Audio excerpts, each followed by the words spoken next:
नमस्कार. मी वैष्णवी. वैष्णवी किचन रेसिपीमध्ये तुम्हा सर्वांचे खूप खूप स्वागत आहे. जेवण तर बनवायचं आहे आणि जेवण बनवायचा कंटाळा खूप येतो आहे आणि तरी पण काहीतरी चमचमीत असं खायचं आहे. तर अहो मंडळी, टेन्शन कशाला, ही रेसिपी तुमच्यासाठी. तर तुम्ही एकदा नक्की ट्राय करून बघा आणि ही रेसिपी तुम्हाला कशी वाटली हे सुद्धा मला नक्की कमेंटमध्ये येऊन कळवा. चला तर यासाठी साहित्य बघूया. मी 2 वाटी एवढे तांदूळ छान स्वच्छ धुवून घेतलेले आहे. हे 2 माणसाच्या प्रमाणा इतके आहे. आणि त्यानंतर कांदा, मिरची, टोमॅटो हे सगळं चिरून घेतलेलं आहे आणि काही खडे मसालेसुद्धा घेतलेले आहे. आणि काळे चणे हे भिजत ठेवलेले होते 5 ते 6 तासांसाठी. त्यानंतर मी पॅन ठेवती आहे. त्यामध्ये मी 2 पळी गरम तेल टाकलेलं आहे आणि हे खडे मसाले त्यामध्ये टाकून द्यायचे आहे आपल्याला. आणि गॅस हा लो टू मीडियमच ठेवायचा आहे, म्हणजे मसाल्यांचा सुगंध हा तसाच राहतो, नाहीतर मसाले करपल्या जातात. त्यानंतर हिरवी मिरची, कांदा हा छान टाकून मिक्स करायचा आहे. गोल्डन ब्राऊन रंगाचा येईपर्यंत आपल्याला, तांबूस रंगाचा येईल असा शिजवायचा आहे.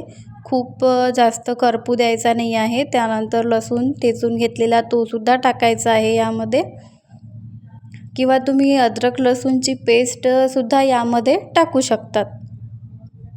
हे सगळं छान एकत्रित करून घ्यायचं आहे आपल्याला. त्यानंतर जो चिरलेला टोमॅटो आहे तो सुद्धा यामध्ये ॲड करायचा आहे आपल्याला आणि छान मिक्स करून घेऊया. घरातील जे मसाले आहेत, तिखट, हळद, मीठ हे सुद्धा यामध्ये टाकून घ्यायचे. धणेपूड, जिरेपूड हे सुद्धा तुम्ही यामध्ये टाकू शकता. गोडा मसाला टाकायचा असेल तर तो सुद्धा यूज करू शकतात यामध्ये. त्यानंतर छान आलू चिरून घेतलेला आहे. वरचे सालसुद्धा काढून घ्यायचे आणि छान बारीक असा आलू चिरून टाकायचा आहे. त्यानंतर वाटीभर काळे चणे भिजत घातलेले होते ते सुद्धा यामध्ये टाकायचे आहे आपल्याला आणि छान मिक्स करून घ्यायचं.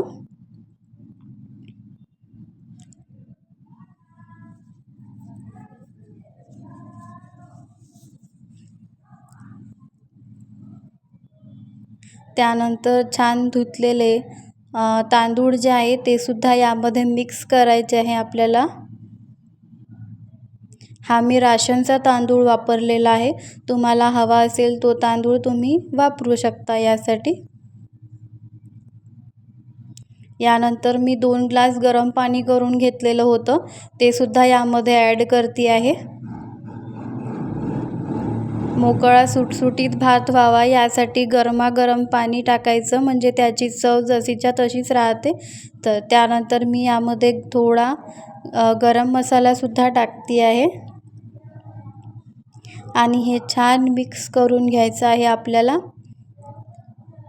आणि कुकरचं झाकण लावून 3 शिट्ट्या या करून घ्यायच्या आहे. गॅसचा फ्लेम वाढवायचा आहे.